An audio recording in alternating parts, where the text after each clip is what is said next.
Hi, this is Phil, and I'm here to tell you all about the Capes and Lunatics Patreon. Get early access to all of our interviews, including the monthly Chichester chats with writer and comic book legend DG Chichester, new episodes of classic Capes and Lunatics shows, including The Quantum Zone, This, That, or the Third, and many, many more specials, all completely uncensored. Access starts for $3 a month, full video when you pledge $5 a month. Check out the link in our show notes or go to patreon.com/capesandlunatics. Hope to see you there. Attuma. Damn right, Attuma. Welcome back, everyone, to Marvel Tales Atlantis Attacks Part 7. Yeah. I am Phil. Joining me, as always, Trisha for Brett. Okay. I was thinking Trisha. Oh, yeah. The reporter, yeah. Just in the hour, rising from the depths of Atlantis to continue Atlantis Attacks coverage on Marvel Tales.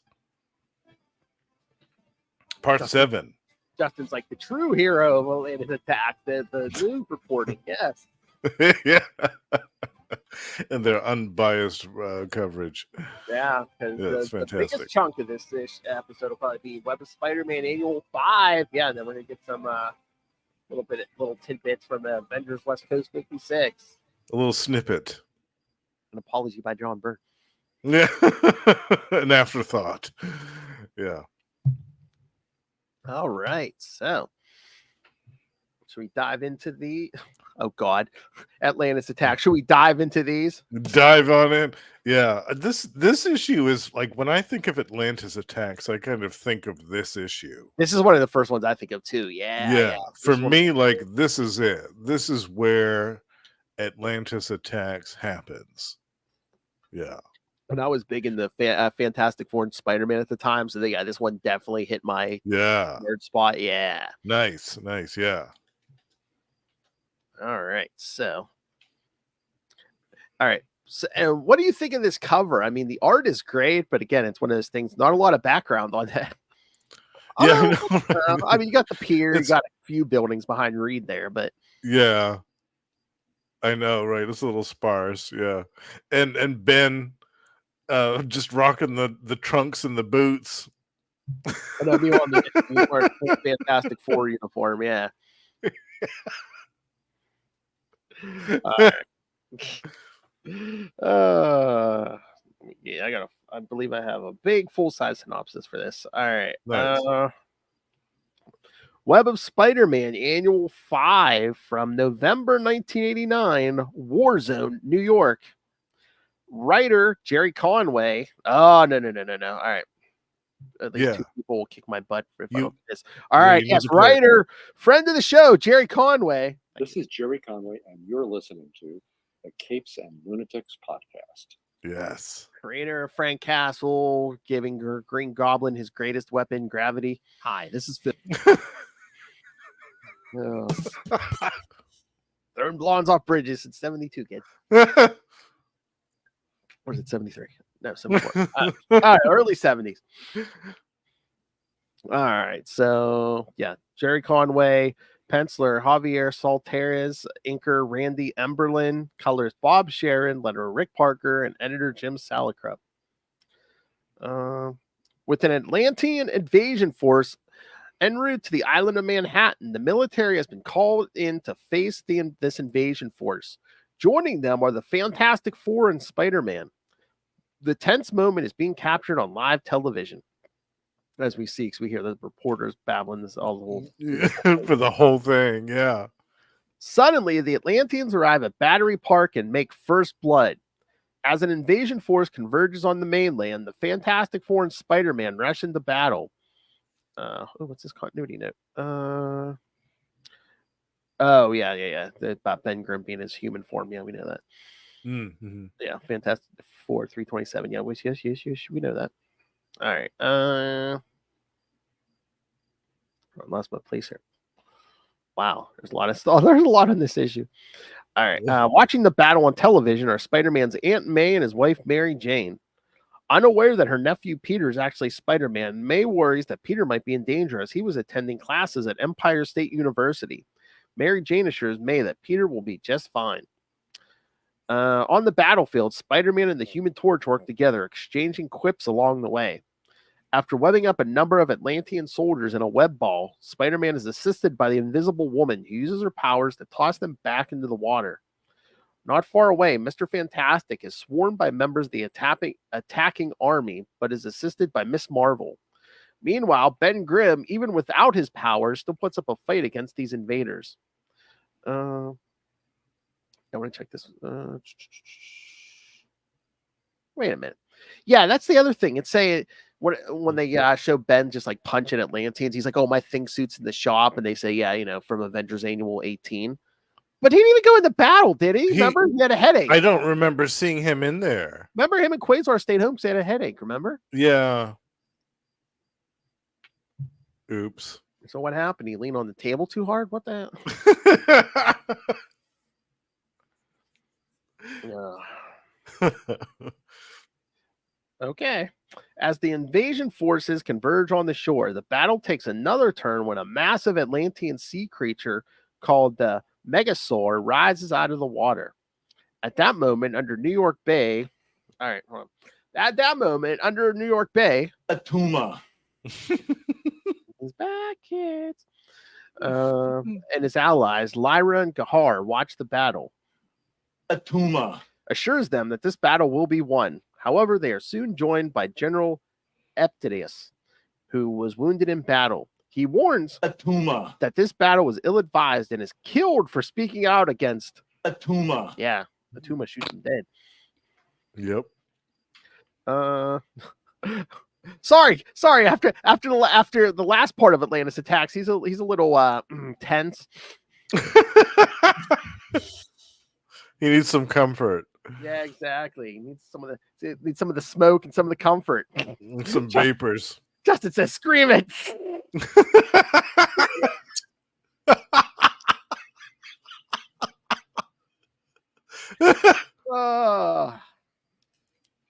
Some of that smoke, and some of that.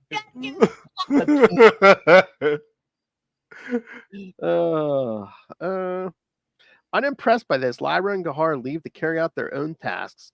They quietly gloat to each other that Attuma is a fool and how they plan on committing genocide on the Atlantean people, a sacrifice that will complete their mission to bring Set to Earth. Lyra informs Gahar that her Lemurian attack force has just positioned themselves above Atlantis and wait for her command. Back in Manhattan, the Fantastic Four tried to keep the Megasaur at bay. However, the creature shrugs off their attacks. That's what it says Mr. Fantastic notices the man piloting the creature, but I'm pretty sure it was Ben Grimm. From a device on its head. Not far away, a group of Atlantean soldiers drive a tank towards some American soldiers and are about to kill them when a man in a suit of armor leaps in between them all. He orders the Atlanteans to cease their attack. Cease your attack in the name of me. Imperious Hex. Oh, you can't see my abs under this armor, but I stay neck. But when they ignore this mystery man, he rips down the side of a building and uses it to block their blast, providing cover for the soldiers to escape. Meanwhile, the Fantastic Four and Spider-Man are not faring well against the Megasaur. Soon enough, all the members of the Fantastic Four are incapacitated, leaving Spider-Man alone to deal with the creature on his own. While the Invisible Woman tends to her unconscious husband, Gahar arrives and sneaks up behind her. The Deviant has chosen her to be yet another bride of Set and blasts her with a stun ray, and they take her away. Uh-oh. So Sue Richards, yes, the latest victim of the Hickey Patrol here. Damn. So yeah, as he regains consciousness, Mr. Fantastic can only watch helplessly as his wife is kidnapped. As the Fantastic Four recovers, Spider-Man continues to hold his own against the Megasaur. Suddenly, Attuma joins the battle with yet another wave of soldiers. While in Atlantis, the Lemurians get the order. They get the order from Lyra to open fire. The commander of the fleet then launches a nuclear bomb that detonates in the middle of the fabled city. Yeah. Back on the surface, Spider-Man has lured the Megazord to Times Square, where he taunts it into trying to hit him on the side of a building. When Spider-Man leaps out of the way, the Megazord's fist punches through an electric billboard and is jolted by electricity that incapacitates the Atlantean piloting the creature. This sends the Megazord into a mindless rage, and it begins to chase Spider-Man again. The wall crawler begins luring the creature back out to sea. Once back in the waters, the creature returns to the sea without further incident. Spider-Man webs up the creature's pilot and goes to rejoin the others in battle. At Battery Park, the battle rages on until reports come in about the decimation of Atlantis. Hearing that his kingdom has been destroyed takes all the fight out of Attuma. and his army. Ordering his warriors to stand down, Attuma. then surrenders. In the aftermath of the battle, Attuma is taken into custody and the recovery effort begins. At a press conference, Mr. Fantastic tells the press that his wife was kidnapped during the battle and that his team will do whatever it takes to get her back. When asked if he will assist, Spider-Man states that he will do everything he can to help. Thoughts? I love it. I love this story. Yeah, this is a great little script. It would have been easy just to show kind of like the invasion and just a classic punch 'em up story, but having it told kind of from the perspective of these two reporters, Trish, who was reporting everything from the sidelines, and then the dude back home at the studio. Yeah, was it Todd or whatever? Yeah, Todd, yeah, making all these snarky comments, and just their little exchange between the two of them during the course of the issue was really cool. I loved it. It added some humor because the story itself was pretty dark. I mean, you see all of these crazy things happening, and Atuma's obviously off his rocker. He kills one of the generals, and he starts wading into battle himself at the end of the issue. Yes. So he's completely maddened with this lust for warfare, and it's clouded his reasoning. I was really surprised the first time that I read this when they nuked Atlantis. Yes. I thought, wow. I didn't really see that coming. I thought, wow. Especially since the New Mutants just recently saved Atlantis from being destroyed. It's like, nah, son. Right. Yeah, in the previous part. Yeah, there was 2 parts before this. Yeah. It saved it from the giant beast, only so that it could be nuked a few parts later. I thought, wow, that's crazy. Yeah, man, I didn't see that coming. Yeah. Because again, this is back in the day. They weren't bombing cities and killing that many people, in stories back in this era. Yeah. Okay, and I had seen Atlantis kind of raised before, but never to this extent of devastation. Nuclear warhead. How weren't they still rebuilding after the beast? Yeah, right. And I think they were still rebuilding from the time before that, whatever that was. I'm going to assume Namorita appears again, so I'm assuming she wasn't there when it got nuked. Yeah, I don't know. I can't remember, if they ever explained that, but yeah. There must be some note about it, yeah. But okay, look at that cover. I love the art, but doesn't Attuma look like a Masters of the Universe character there? He really does, yes. And so does Ms. Marvel, kind of. Oh, yeah, but yeah. Definitely with that trident sword and totally just that chest plate. It looks like a Masters of the Universe character. Totally. He's screaming out to be made into an action figure. Yeah. I'm trying to remember if they did a Marvel Legends or anything with Attuma. I don't know. It seems like they could have made an easy opportunity to do that back when Wakanda Forever came out. Oh, yeah. Because the character was actually in that film. I don't think they did, though. I think I would have remembered seeing that somewhere. Yeah, I was gonna say I looked on Marvel Legends Attuma. It might just be the MCU character. I don't know if they have a comic book accurate Attuma. Oh my god! I looked it up on my phone and I just did the funniest misspelling. I put Attuna. Attuna. That was his father. Oh, yeah, that fishy character, yeah.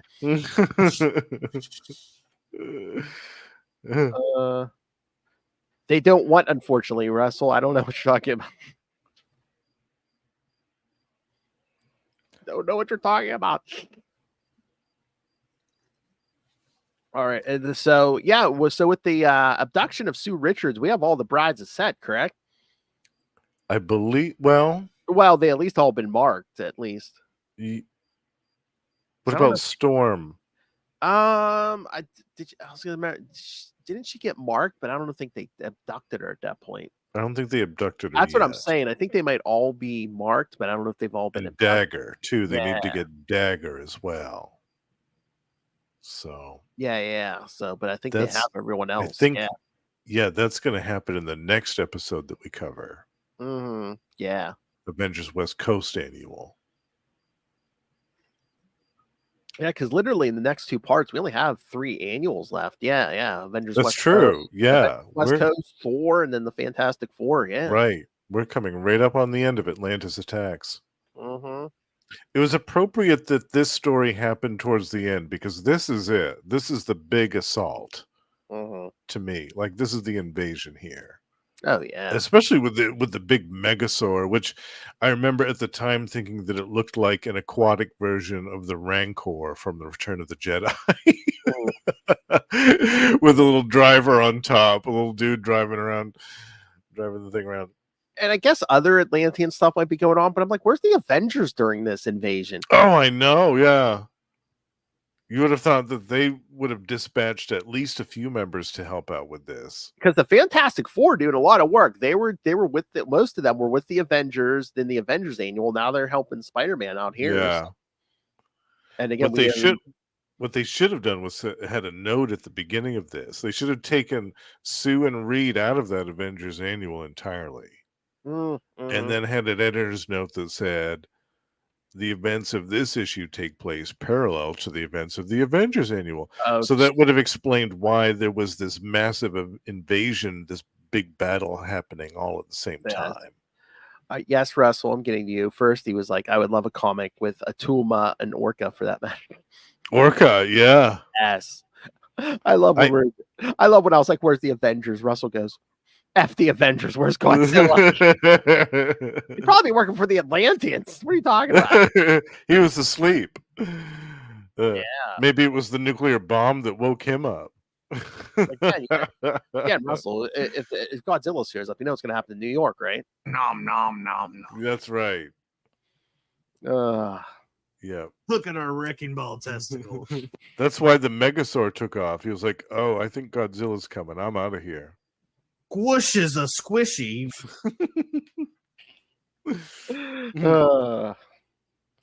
Oh Lordy.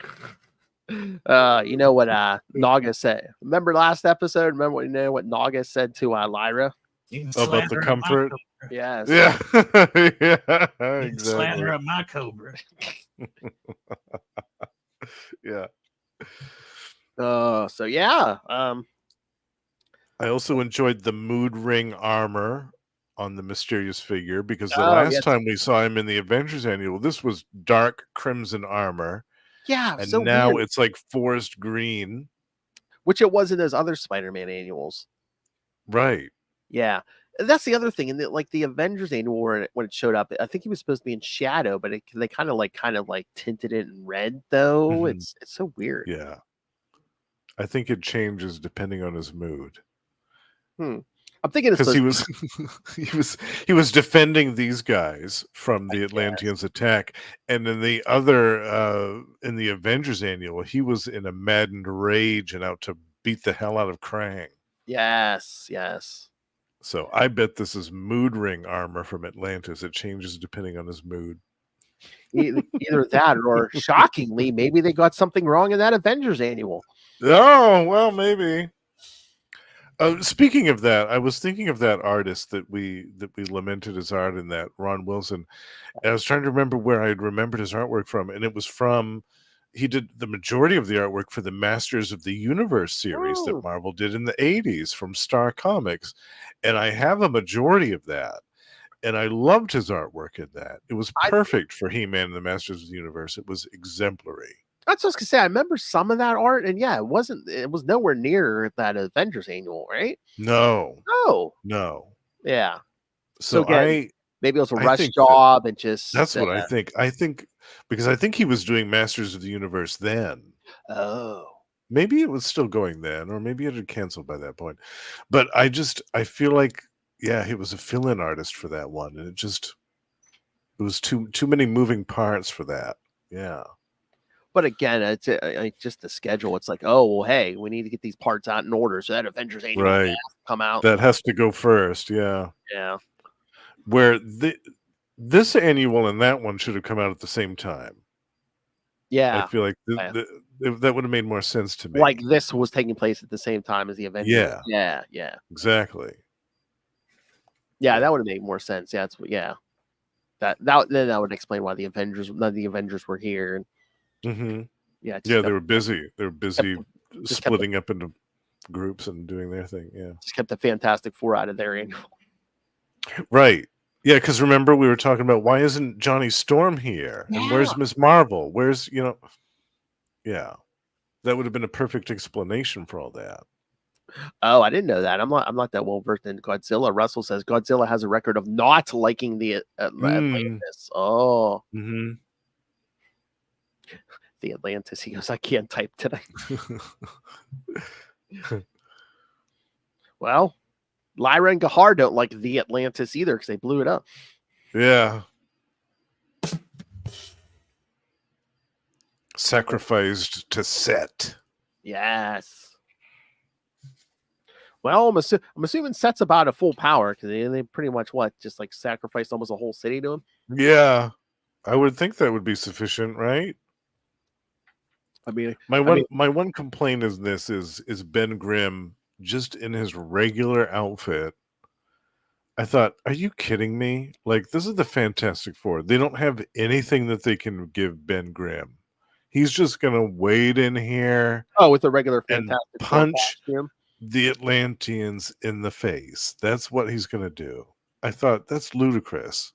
Yeah, it's absurd to me that they don't have a spare thing suit. And I thought, how cool would it have been to have him fight the Megasaur in his thing suit, and then in the course of that, have it be destroyed or whatever, and have that be the reason why he's without it for the rest of this whole thing. Yeah, but that is crazy that he's just in a Fantastic Four uniform. Because like even in that time bubble stuff, at least he had like like a laser gun or something. He had he had this big giant gun that he blasted those deviants with. You're kidding me that Reed can't give him some type of gadget? He's just going to go in there and punch these Atlanteans in the face. I thought that's absurd. That's crazy. Yeah, even like some form of high-tech brass knuckles or something. If you can, I don't know. I don't know if Jerry Conway was just going with the oh, look how tough Ben Grimm is, even with no powers. He's like punching out Atlanteans. Yeah, right. Or that's what he's used to, just punching people as the thing. Yeah. He's just used to using his fist. But I just thought, oh man, it seems silly to me. Mm-hmm. That's all. That's my only complaint about this. And I love how they're just like, oh yeah, Spider-Man had to face the creature alone because the rest of the Fantastic Four was down. I mean, I don't think I guess Ben Grimm was checking on Miss Marvel, but I was just like, what's Ben Grimm gonna do against the Megasaur? Yeah, right. That's what I'm saying. He could have had his thing suit, and they could have had a little bit of a fight, and in the course of that, the thing suit could have gotten destroyed by the Megasaur could have stepped on him, and everybody could have been like, "Oh my God, he's dead, and then he crawls out of the wreckage of the thing suit. No, I'm still here. I wish I was dead though. Yeah. Oh, but I would have preferred to see that. Yeah, that's some panel when the Megasaur hits Miss Marvel and she goes flying. Oh, she was flying, yeah. Yeah, through that window and everything. It was good stuff. Yeah, this artwork by Javier is so good. I love his rendition of Spider-Man and of the Fantastic Four. again, I think that's another reason why we all like think fondly of this issue whenever when you mention Atlantis Attacks, because again, good story, good art. Yeah, we got a great combination. This is one of the better annuals of this year's event. Yeah, and there's not too many characters. No, You've got Spider-Man and the Fantastic Four +1. Fantastic. They talk about, should we be calling them the Fantastic Five at this point? exactly. But that wasn't too many characters for this story. That was just the right amount for the scope of this battle. And again, I love how they portray Attuma in this, because it's like, we show how like Attuma, how I don't know, evil, or just like, without having to trying to rape anybody, Yeah. An underling comes with bad news, just shoots him dead, Blasts him dead because he dares to question the wisdom of his plan. Yeah, and then the reaction at the end when he's told that Atlantis has been destroyed, he just goes catatonic. He can't believe it. You just see that shocked look on his face, just like, oh, I've been played. Yeah. Yeah, and then he just basically gives up. He's riding, what is that, like a mechanical crab or something? Yeah, something like that, yeah. It's like a transport. That's awesome. Yeah. Thought Scorpionox was making an appearance. Right, yeah. It almost looks like it. Yeah, this is a great story. This is, to me, is one of the highlights of Atlantis Attacks, is this annual. Yeah. So Attuma's been arrested. Attuma. Yeah. Now, I have read all the backups in this because I do have the floppy, but on the app, it's just the main story and the Saga of the Serpent Crown. That's it. Ooh, no kidding. I know. But is it the first backup? Random Miracle, yes. Where Peter's college professor Evan Swan gets the Captain Universe powers for one battle. Briefly. Yeah. Against the quantum mechanic. The quantum mechanic. What did you think of this one? Oh my lord. I mean, I don't know about the look of this guy, but it's kind of interesting because I was looking it up to make sure. I think this is his only appearance, the quantum mechanic. But it's so funny because again, he's working on quantum structures and that. So it's like, a college professor, would be the best one that, with this knowledge. Again, I wasn't that familiar with Captain Universe at this point, so it kind of gave me like a kind of like very brief introduction to the Captain Universe force before Acts of Vengeance. Yes. Yeah, me too. Because I like you, I didn't have any knowledge of that. Yeah, I think this might have been my introduction to Captain Universe, actually. Yeah. Evan Swan gets all the memories of Captain Universe. The narrative references Micronauts 8, 35, Marvel Spotlight 9 through 11, and Incredible Hulk Annual 10. Did you read that one? Did you read that Hulk Annual? Yes. Separates Hulk and Banner. Yeah. Banner becomes Captain Universe. Yeah. Hold on, let me see. Is there a synopsis? Oh yeah, there's. Oh wait, no. Oh yeah. Is there a synopsis for this? Let me see. Yes.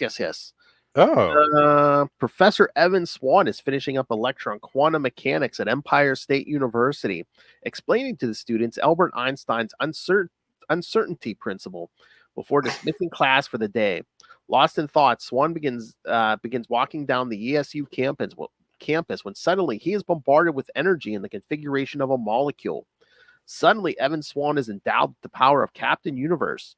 His mind soon flooded with an explanation to his great powers, how he has been endowed with the Unipower, a sentient portion of the Enigma Force, that in times of great need gives a normal individual the power of Captain Universe. Swan, a man of science, finds this fascinating and wonders what sort of crisis he has been chosen to resolve. Not far away, there's a sudden explosion in a nearby building. Emerging from the blast is a strange four-armed being calling himself the Quantum Mechanic, a self-professed space-time continua service representative. He begins examining the area with sophisticated machinery and reports back to his superiors that he has detected a relativity displacement that is affecting the entire continuum and begins preparing to strip down the planet Earth to its basic subatomic forces to examine this further. However, he is interrupted by Evan Swan, who asks the alien creature what it is doing.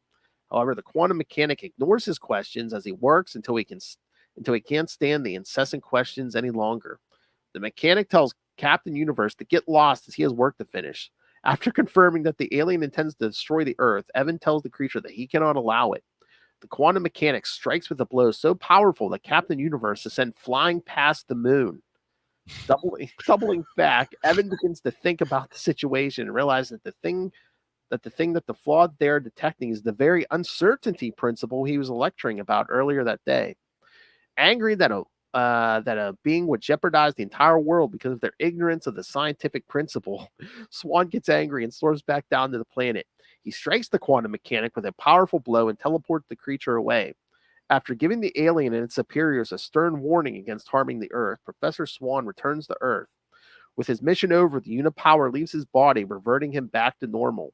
He is sad to see the power leave him and envies whoever receives this random miracle in the future. Well, it's not going to go too far. Literally, Peter's like in the ESU lab when he gets hit by the Unipower. Yeah. Yes. Oh, speaking is of, that the next year? Yeah, that's 1990, isn't it? That's where Acts of Vengeance. So yeah, that's Acts of Vengeance. Yeah. It's right after this. Yeah.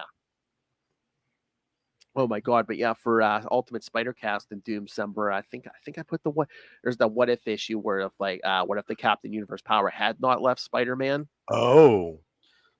And not to spoil this, because again, you'll never see this coming. Guess who tries to steal the Unipower? Victor Von Doom. Give me a hint. It takes place in Doomsumber. Well, that type of power is too enticing for Doom. He has to have that. He has to have that. And then the rest of these backup. Oh, what did you think about the Captain Universe thing? The story. I liked it. Yeah, it was a nice little introduction for me. Yeah, me too. Yeah, I hadn't heard anything about this character, and I thought, yeah, the Ditko art was fine, and yeah, I think it was Al Milgram did the inks on that. It was really good. Yeah. Here we go. Yeah. Oh, Jerry Conway writing again. Yeah, pencil. Yeah. Ditko and Al Milgram, colors Bob Sharon, letter Rick Parker, and editor Jim Salicrup. Yeah. Good creative team on this. Yeah, it was so good. Yeah, this made me happy revisiting this story. Yeah. Oh yeah, it's so fun. Yeah, just this old college professor be like, he doesn't know the uncertainty principle. Yeah. And him getting punched so hard that he flies past the moon. Like, you don't really see that a lot in a Spider-Man comic book. Oh, especially the supporting cast. Yeah. Right. Yeah. And they never bring it up, but again, like Evan Swan got like all the memories of Captain Universe up to this point. But it's funny if like once he realizes he has Captain Universe's powers, if like Peter would have got all his memories and been like, "Oh, Dr. Swan had these. Okay, I had this. Okay." Yeah. The memories of the previous owners of the Force. Yeah. Because I don't think it ever gets brought up that Peter ever finds out that Professor Swan had the Unipower before him. I can't remember. As far as I know, I don't think it ever got brought up. Yeah. And then some of these backups. Oh, Petey, The Adventures of Peter Parker before he became Spider-Man. Well, yeah, some more Fred Hembeck stuff. Yeah, I don't think Aunt May's medication from the pharmacy. Or no, medications for Uncle Ben. That's right. Yeah, this is back. Yeah. It's basically like Charlie Brown Peanuts. Yeah, it's cute. I mean, Flash Thompson and Liz. Yeah, it's cute. Yeah. And then Spider-Man's most dubious accessories. Yes, going through the low points of his career. Yeah. And his most dubious friends and foes. We get an appearance from Howard the Duck here. Oh, yes. Yeah. Yeah. The one-time comics mega sensation who subsequently laid one of the all-time movie mega eggs, it says. Ooh. How duck penises work, right? Ouch. And there's a nod to the White Rabbit. My Yes. advice to those silly enough to take this villainess, inspired by Lewis Carroll, is to turn down any and all invitations to tea. And next to her, how about the Hypno Hustler? He created Saturday Night Furor during the waning days of disco by mesmerizing a crowd of music lovers, but I managed to stop him before he could steal their booty. Oh my. Do I dare So dare funny. do I dare ask how you steal booty? Very carefully. Oh. Consensually. That's right. All right. Oh god. And then some like the time Dr. Octopus attempted to marry Aunt May. Yes, Spider-Man's most dubious situations. Oh, okay. I have drops for this. I gotta have to mention this. Okay. Yeah. And the time he taught the Beyonder how to use The bathroom. Beyonder in Secret Wars 2. Teach me how to urinate. Yes. One of the greatest moments in comic book history. Oh yeah. Again, Secret Wars 2. We're gonna get there too, kids. Yes. Coming next year Yes.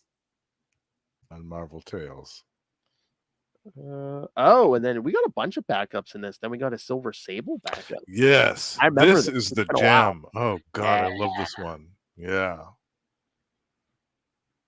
Oh, you want the synopsis on this? There's a pretty nice synopsis on this. Oh yeah, yeah. Yeah, and in Winter Definitely. Snowfall. Oh wait, hold on. Let me do some credits here. Because from what I remember, the art on this was pretty good too, right? Yes. Yeah. This is I don't know this artist of the work, but it's really good. Writer Fabian Nicieza, penciler Mark Propst, Propst, inker Andy Mashinsky, colors Bob Sharon, letterer Rick Parker, and editor Jim Salicrup. So not familiar with that penciler and inker, but yeah, from what I remember, the art on this story was really good. Yeah, it's really good. Mute prayer for deaf ears. In a winter snowfall, Silver Sable watches the burial of her operatives in the Wild Pack. Unlike the other mourners, she watches from a distance. Talking to herself, she believes that Craiova was at fault for his death while they were on a mission. She thinks back to the mission that cost Craiova his life. They were on a stealth mission in the Gulf of Sidra in Iraqi territory. She berated the man for not following his training when they are discovered by an enemy battleship. Her thoughts are interrupted by Craiova's widow, who is concerned about the death pension that may be due to her as she needs the money. Sable tells her that the cause of her husband's death is still under review. She then tells the grieving woman that she should pray that the Wild Pack board doesn't find her husband's actions as grossly negligent as she does and leaves. As she drives away, Silver Sable wonders if the people outside look away at her out of fear or envy. This question makes her think back to the day of her mother's funeral. At the time, she had asked her uncle Mortimer why people turn away from her as they drive by. He tells her that they mourn the loss of her mother as much as she does. Silver questions this, but her uncle tells her not to worry about it, pointing out that all the stress is causing her hair to prematurely gray. Her recollection ends when she gets home, and she insists that her gray hair was not the product of stress, but anger. As she storms into her home, she thinks about the mission in Iraq. Silver Sable and the Wild Pack had fled to an abandoned warehouse in the city of Basra. Once inside, she ordered Janssens and Craiova to guard the door while everyone else took positions, while Craiova expressed his concerns over if they have enough firepower when suddenly the door blew open. Sable's mind suddenly snaps back to the present when she drops a crystal figurine on the floor. This attracts the attention of her maid, who comes to clean up the mess and asks if her mistress is okay. Silver assures the maid that she is fine. The maid remembers that the crystal figurine was a gift from her father. Silver remembers the day she obtained it. She was in the middle of a training session when she was distracted from her father's car arriving home. This allowed one of the other fighters to strike her from behind. Seeing this, her father warned her to not allow herself to get distracted in battle. Giving her the gift, he then left as suddenly as he returned home. Having not seen her father in months, Sable's upset that her father has left her alone again. This gets Sable thinking about the mission again. Fleeing from the Iraqi military, Sable chastises Craiova for abandoning his post. He tells her that they are being overrun. She believes him to be a coward, telling him they will discuss this later. She's even more disappointed when he states that he is afraid of dying. This takes her further back to when she decided to call herself Silver Sable for the first time. Her uncle Mortimer asked her why she would call herself that. She explains that it is because her father's neglect drained her of all feeling. When Sable and the Wild Pack were being extracted from Iraq by a helicopter, Craiova began to scramble up the rope ladder while Sable struggled to keep hold of a wounded member of her team named Betterman. Craiova is also struck by a bullet, and she barely catches him. She warns him that he better die quickly for being such a coward. Damn. With the recollections over, she's told that the council has decided that Agent Craiova was guilty of 5 counts of insubordination, dereliction of duty, insubordination, and cowardice. Based on the details of his contract, his widow would not be eligible for his pension benefits. Sable tells her aide to relay this to Craiova's widow and to tell her her husband's negligence led to the deaths of 2 other agents and the serious injury of another. When her maid asks what to do about the broken crystal, she tells her to throw it away. However, she tells her to wait and collects the head of the broken crystal cat. She considers that he had left her so little and begins to cry alone in the darkness. Thoughts?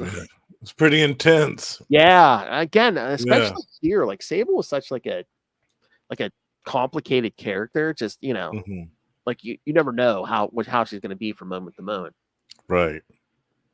Yeah, you thought basically at the end of this that she was going to have a little moment where she's going to tell the widow, like, yeah, don't worry about it. We'll take care of you. Maybe they released a pension plan or Silver like send your money or something, but no. No, you ain't get no money, and that's because your husband's a coward. Nothing.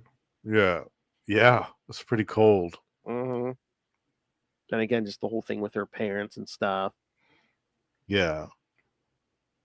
And again, this is before that ongoing series she's going to get here in a little bit. Yeah, actually, when did that start? 92, right?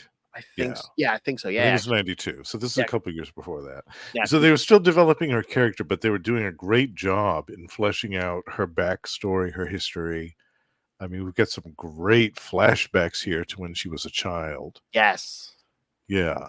If they ever do like a Silver Sable collection, like an epic collection or something along those lines, I hope and pray that they include this story because it's really important to the formation of this character, the development of Silver Sable very early on in the 80s.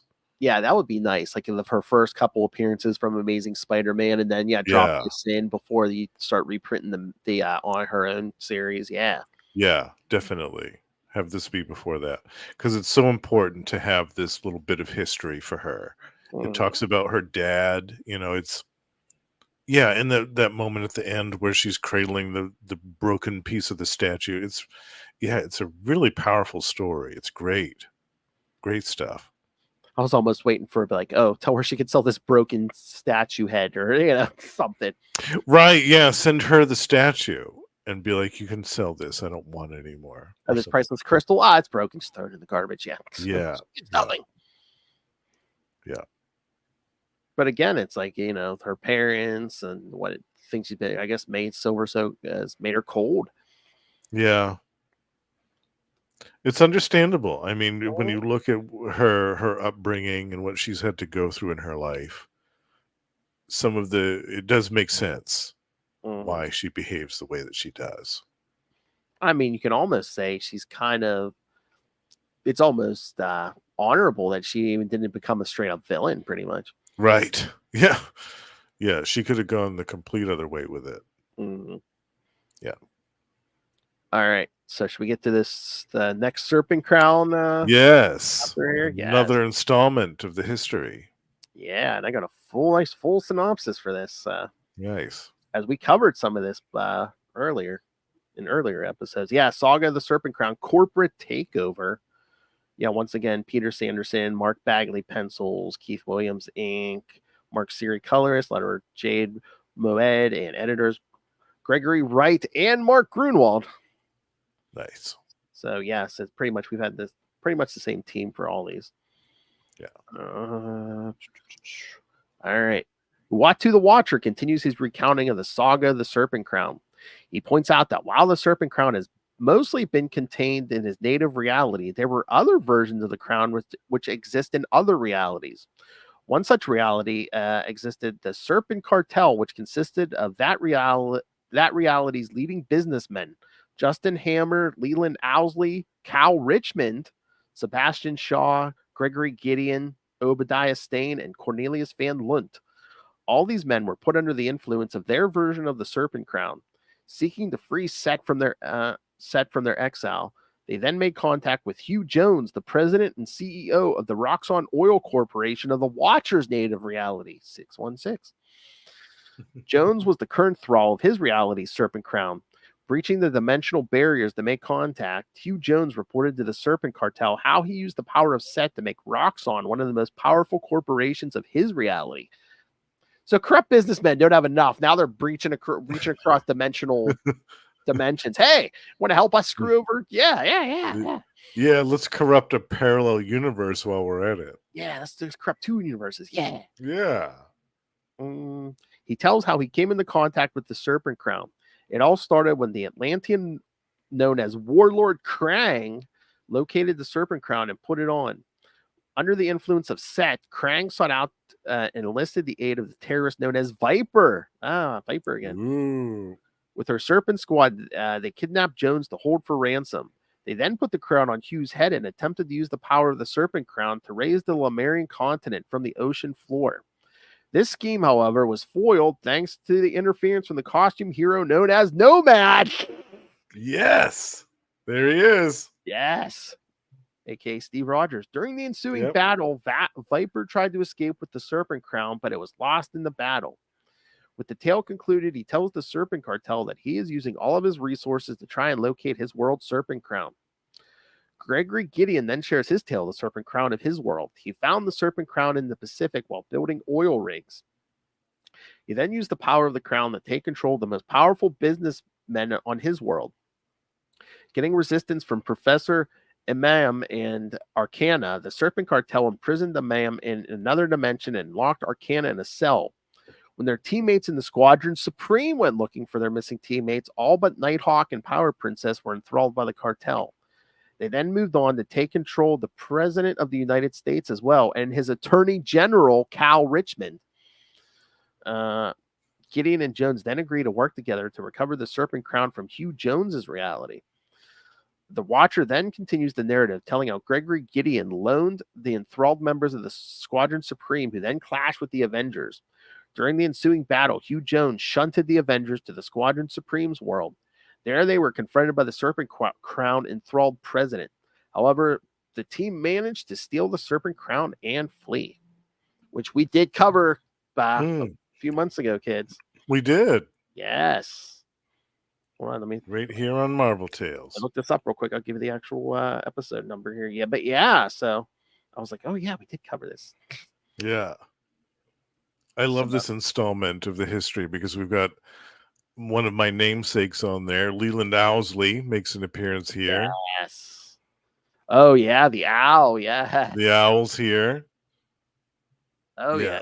I love had Obadiah Stane. Yeah, Stane, Justin Hammer.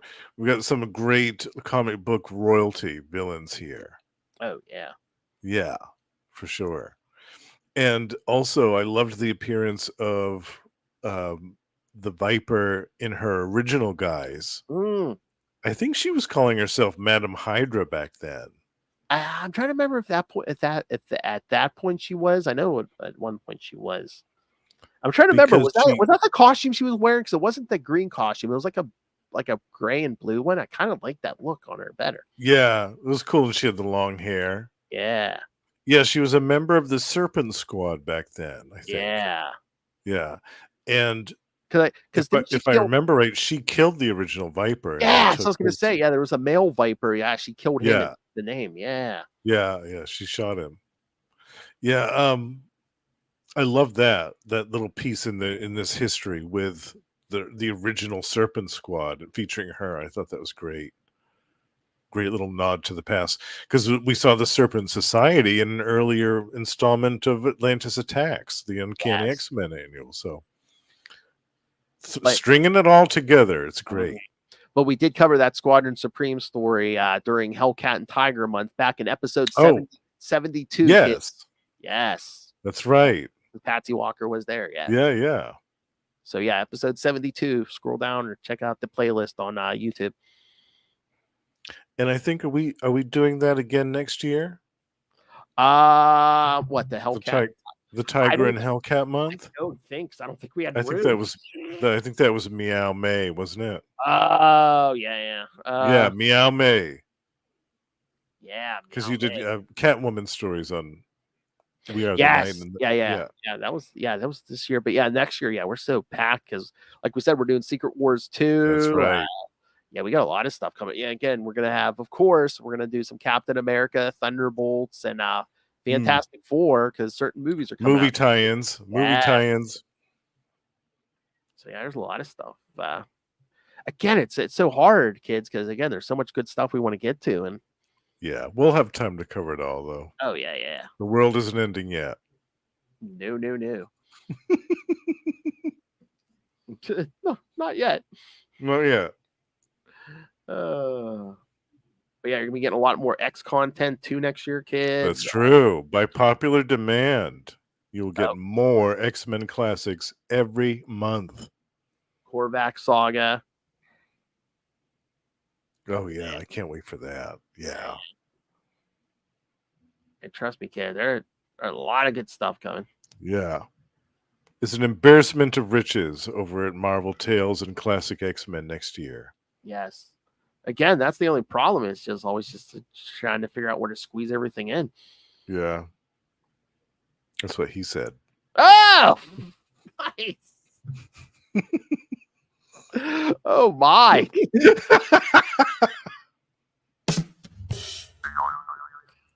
Talk about Imperious wrecks my bed.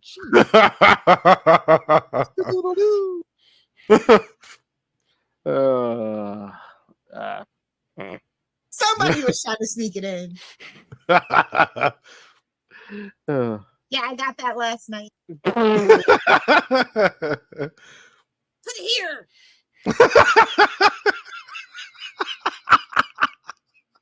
I'll pull it through the hole on Princeton. Bigger, harder, stronger. Power of the penis. Come. All right. So, anything else on this, or should we still got to get to the West Avengers? Which again, yes, we have there's not a ton. Yeah, we have our little afterthought thing. Yeah. So yes, there are certain backup stories in Avengers West Coast 56, kids. All of them written and drawn by John Byrne. Yes. But everything inked by Paul Ryan. That's right. Oh yeah. They work together a fair amount. Yeah. Oh yeah, it's pretty much the same team on everything here, kids. Yeah. Mhm. So. And again, we'll save the main story because maybe we'll get to. I'm sure one day we'll get to these Avengers West Coast issues. Oh, definitely. We have to cover this story. Yeah. Oh Lord! But again, it's the Scarlet Witch goes bad and attacks the Avengers and there's an infamous moment that happens. Oh yeah, and some of the oh God, let me hold on. I have to see that again because I just saw a note. It's funny because they kind of try to clean up something Byrne does here. Oh, on the digital version? No, I think before it even went to print. Hold on, let me see. Oh, because here I'll tell you in a second. But I want to see. Okay, yeah. because again, kids, yeah, she has some of the Avengers suspended in midair, and she like starts slowly going down Wonder Man's, and it's yeah. Where's the note? Oh yeah. Oh yeah, page 6, panel 6 and 7 depict the back of the Scarlet Witch's head. These images were not part of the original story submitted by John Byrne. These images are speculated to have been drawn by Chris Iliopoulos. The addition was made to clearly show that Wanda's head was not below Wonder Man's waist during the time she was torturing him. Oh. So they drew in the top of her head just to be like, no, she didn't go any further than that. No. Okay. Yeah. Wow. Oh my God. Can you imagine some of those meetings back in the day? Sir, we have another problem. Byrne again. Yeah. What do you see of She-Hulk doing this month? No, sir. Not the She-Hulk. It's the Scarlet Witch in West Coast Avengers. Is she jumping rope? No, sir. See, they have her slowly torturing and then dropping down in front of Wonder Man. Orally raping Wonder Man. Oh my God. Doesn't Byrne know that children read these things? Come on. Yeah. Suck. The first time I read that when it came out, I was like, what is going on here? I know. Yeah. It's just like, I mean, in hindsight, some of the Byrne stuff, I mean, again, he's a great writer and artist, but it's like sometimes it's just like, oh man, he's working on some kinks or something. Yeah, something's going on. Yeah. Oof. Sir, should we stop the presses? No, schedule. No, damn it. Just draw the top of her head so they show. Yeah, we've got to edit this. So she's not fully on her knees, okay? And yeah. just, give them the usual scolding, okay? Yes, sir, right away, sir. Just edit the hell out of it and hope that nobody notices too much. But they noticed. Oh, they noticed. Yeah, just redraw what you can, clean it up as much as you can. The Byrne contingency, sir? Yes, the Byrne contingency. The Byrne contingency. Byrne notice.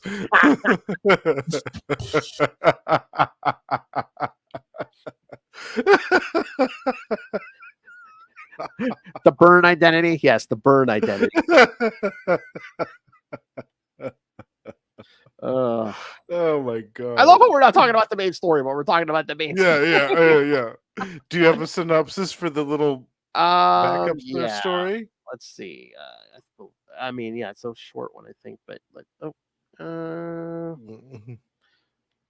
there is. Oh yeah, all it is reunion takes place during the Atlantis Attacks event and features the first post-war meeting of Captain America and the Human Torch. So that's all the synopsis. So that's the other thing, kids. I mean, they were kind of trying to explain not only why was Jim Hammond with the East Coast team when he was on the West Coast team at this time, but also it's like, oh hey, does Captain America know he's even alive at this point? Right. And if so, why haven't they had a meeting yet? Mm-hmm. That's fairly important. Oh, and speaking of things Byrne does, I'm kind of glad he had Cersei paint her costume on. Oh yes, yeah. I mean, I swear you see belly button and yeah. Yeah, he would have had real fun with her 90s costume. Oh, yeah. Remember that with the jacket and the low cut stuff? Yeah. Oh, God. She would have been topless just wearing that jacket. Oh, definitely. Yeah. Oh, yeah. But I love, they're talking about the, they're, the Atlanteans are up to something. And then, Cap saying he can't reach Namor. And then Jim Hammond. There's a reason for that. Exactly. And then Jim Hammond walks in and Steve's like, oh, he's like, oh, Cap, is that you? He's like, you're alive. You're alive. And he picks him up off the floor. He's like, oh, sorry, Torch. And now that I think of it, us guys weren't quite so emotionally demonstrative in our day, were we? He's become more modern. Cersei's like, oh, who's your handsome friend? Yes, she knows a biscuit when she sees one. See, you and little stream come true. A blonde android biscuit. That's right. Yep. Doesn't get tired. That's right. Yeah, so he introduces Jim Hammond to Cersei, and then they talk about they're all part of the invaders, and then basically, looking back on it, it was kind of, probably not the right thing, irresponsible to take kid sidekicks into the battlefield. Yeah, you think? Toro and Bucky. Yeah. And I think that Spitfire was really young too. Oh yeah. I think she was just a teenager. Mm-hmm. Yeah. So yeah, that's basically them, reminiscing about the war, and then as they're talking about an invaders reunion, that's when Iron Man walks in, and it's basically like the Submariner's dead. So it's dead. So this has to take place sometime between the Iron Man annual and the Avengers annual. Boy, this was a wow after the fact, because it says the rest of this Titanic tale was told in last summer's Marvel annuals. Last summer. Wow, they waited that long. Well, and also then it says, don't miss Namor's upcoming series. Which of course was this was right before that ongoing. Oh, okay, series. Yeah. Cover date on this Avengers West Coast is March 1990. So okay, yeah. That was right after it, yeah. Yeah. So this was a few months after Atlantis Attacks. Which we'll be talking about in Namor-vember. Yes. Oh yeah, we definitely got at least one episode with the John Byrne Namor. Yes. I'm thinking we might want to do 2 of those. Okay. If possible. Yeah. Right, so we can cover more. Yeah. Possibly. It's your birthday. If we have room in the schedule. If not. Well, no, like I said, we were picking that. We had to pick a couple episodes. No, I'll make it happen. No, it's your birthday. You can lust if you want to. I do love that series. Oh yeah, for multiple reasons, not just because it's Namor, but because it's also some excellent. Besides the visuals, it's just some excellent stuff. Mm-hmm. And then we get that one-page comic strip where Byrne apologizes for Tigra's use in the Atlantis Attacks event, stating that he forgot she was involved in a subplot that should have kept her out of the event. Yeah. I love the end of it. He's just like, yeah, just forget Tigra. She wasn't in this. Just ignore that. Yeah. That was actually Hellcat. It was supposed to be Hellcat. That's where she was during that. Yeah, that Avengers Annual, that was a mess, man. I think that was the low point of Atlantis Attacks thus far. Yeah. And I think really overall, because the next 2 chapters of Atlantis Attacks are both really good. Yeah. Well, again, the Thor Annual and the Fantastic Four Annual. And the West Coast Avengers West Coast, all 3 of those are really excellent. So I would have to say that overall the Avengers Annual is the low point. Mm-hmm. The execution was just so poor on that one. But that one page with him talking about Tiger and everything, that's not drawn. I don't think that's drawn by Byrne. That almost looks like is that Fred Hembeck, or is that who's? Because I didn't get any credits for that. So I wonder. That's the only thing not drawn by Byrne. I wonder if they didn't tell him. They were just like, just draw him apologizing. Yeah. He'll never know. Exactly. He won't care. Honest.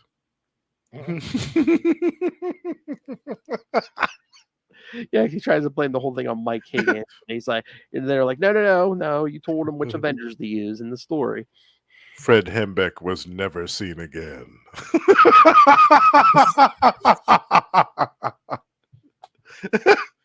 He disappeared. They found him floating in the harbor the next day.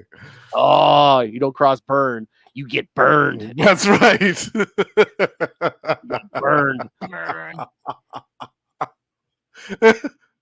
So ends the tragically short career of illustrator and writer Fred Hembeck.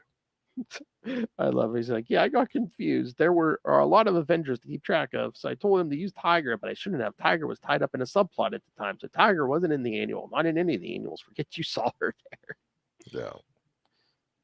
I'm surprised they didn't try to explain that because again, not talking about the main story, but like they were kind of trying to do a thing. I guess Byrne was doing where Scarlet Witch wasn't her powers weren't even altering probabilities; they were altering reality.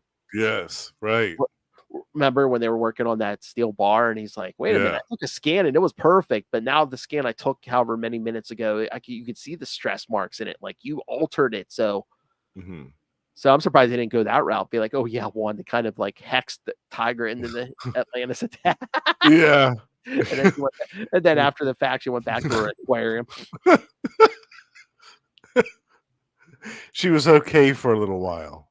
Yeah, because she was going feral, her kid. So Hank Pym had her. She was, locked in yeah. a hamster cage or something. Yeah, and then Yeah, he miniaturized her with his Pym particles and put her in a Yeah. little bird cage. because she attacked them outside. Yeah, Yeah. Yep. Right. She tried to rip his throat out. But then it's been so long because one crisis after another kept popping. And they never really resolved that plot line ever Mhm. in that title. They never really finished it. No. Yeah. Well, again, that was a Byrne thing, and then Byrne kind of, left suddenly. So After he left, they didn't really do anything else with her. I mean, she showed up around the time I think Spider-Woman Julia Carpenter first appeared. But She did, but then she took off and hung out Yeah, with a bunch of they people actually had her in Australia. yeah, she took time off. Yeah. Yeah. So yeah. Or no, yeah.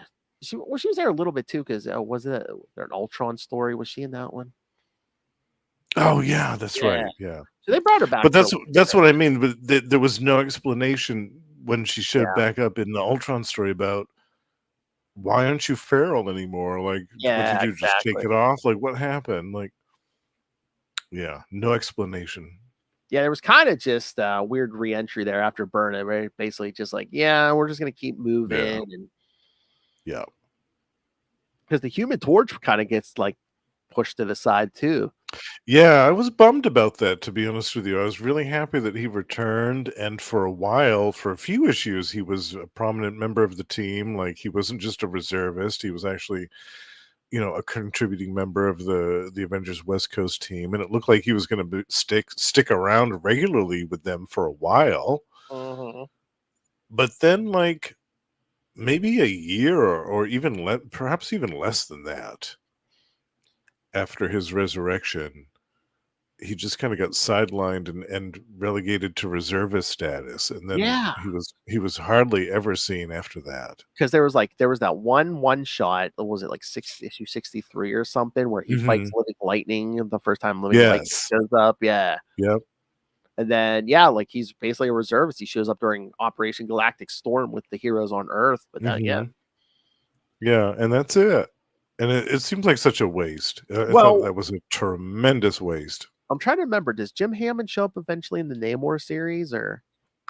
Yeah, he shows up much later, like in the past 2000 stuff.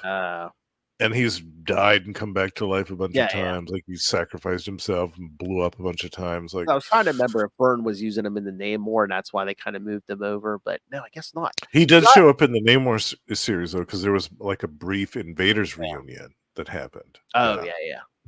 Because I remember, was it like around 97, 98? He was running Oracle, the company. Yeah, Mhm. it was in the Heroes for Hire book. Yeah, Yes. he had a beard at that Because point. because Namor had another brainwash whammy episode and lost his mind and wandered around. Yeah. Yeah, now after Heroes Reborn, I remember Marvel team up with Spider-Man. Wasn't there something weird going on with Namor's powers or something? Or I think so. Yeah. yeah, because there was like Something one. happened to him. Yeah. I forget. It was like I think they redid like it was a new version of Marvel Team Up, and the first arc or so was Spider-Man, and then he teams up with Namor in an issue, and then I think after that they kind of like turned it into a Namor Team Up. Mm-hmm. Like he handed it off to Namor. Yeah. Yeah. Fought the Wrecking Crew or something. Yeah. Yeah. I vaguely remember that one. Yeah. I just wonder. I mean, I would assume John Byrne likes Jim Hammond, or maybe just threw him in here because he misdrawn the Human Torch.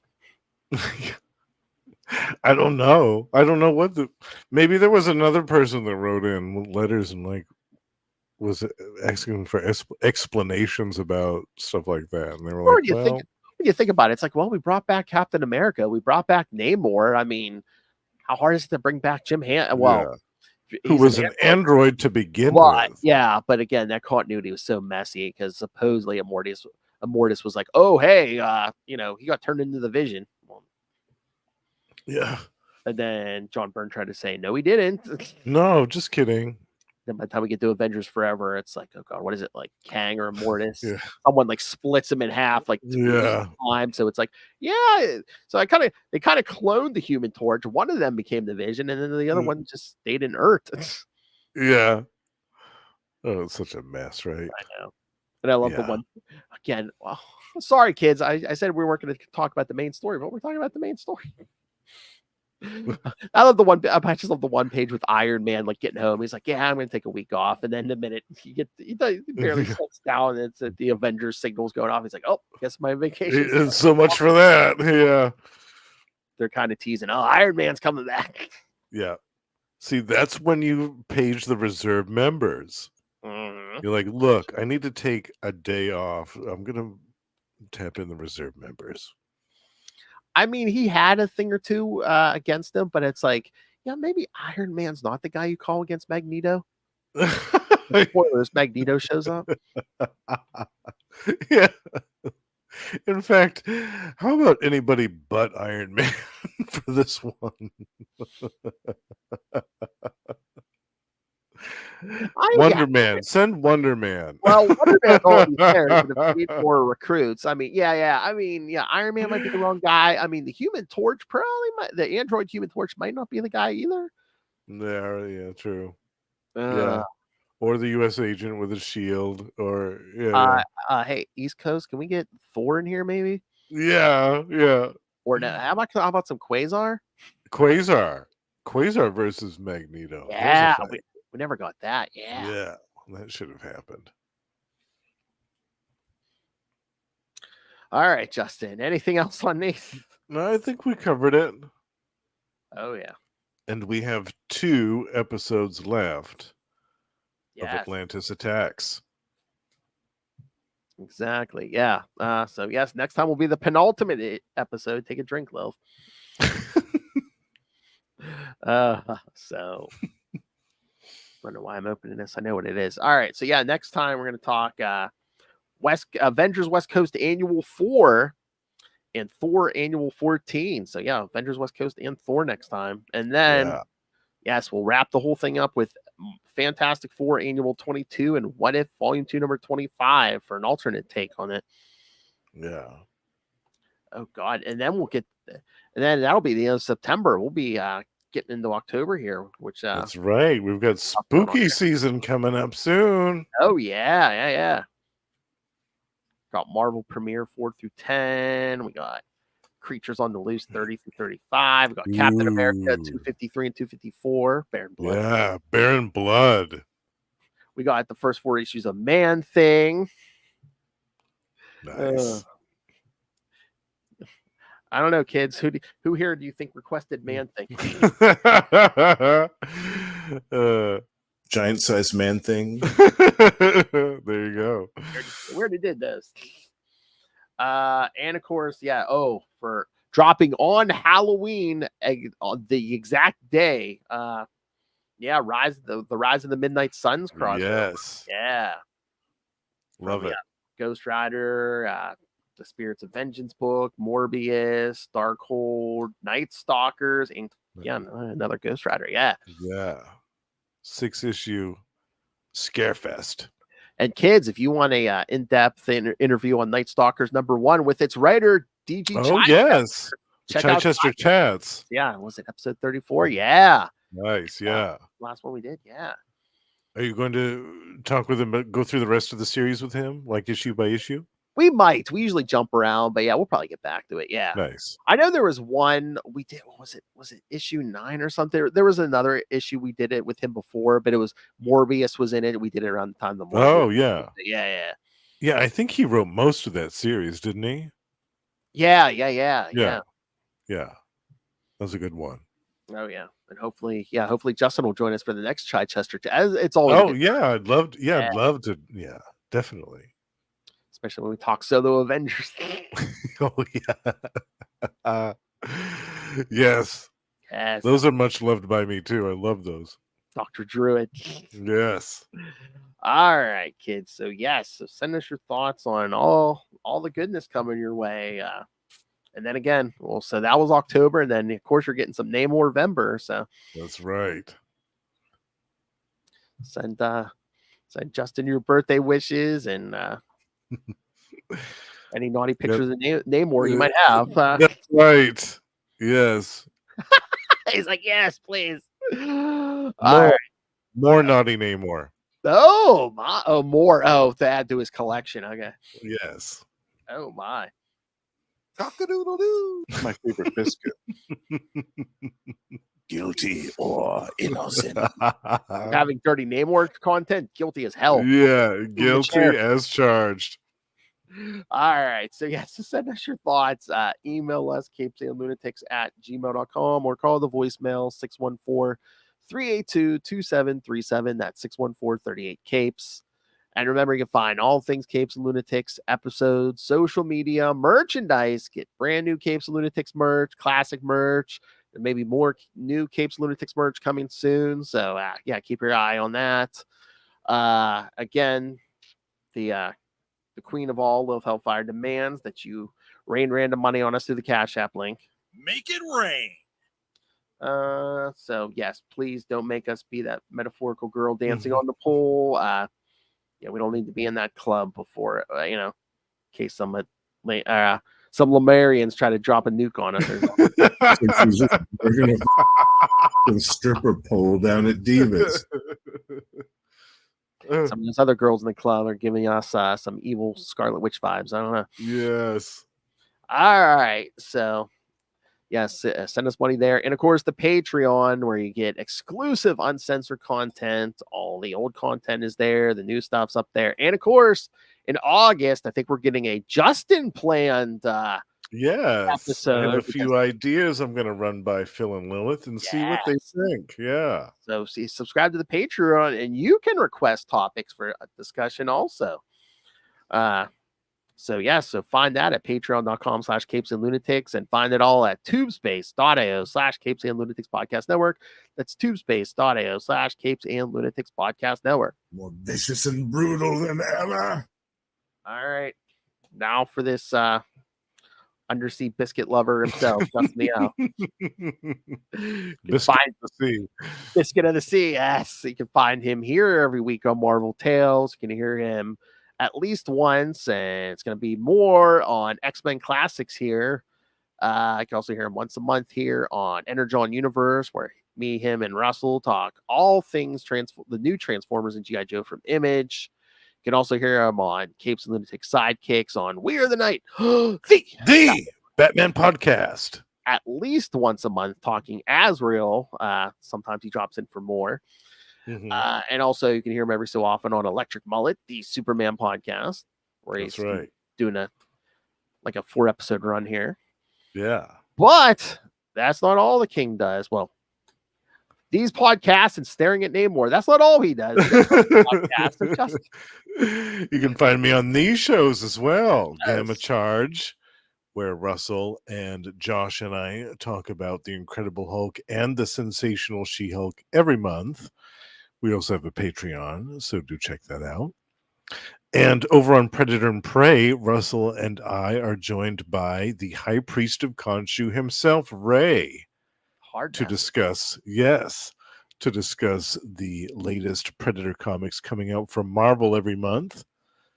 And last but not least, The Lost Library of Legends is my solo show dedicated to the forgotten and obscure comic book gems of the past few decades. And my latest spotlight is a 3-part episode on DC's The Power Company. Ooh. Oh, hold on, let me grab it.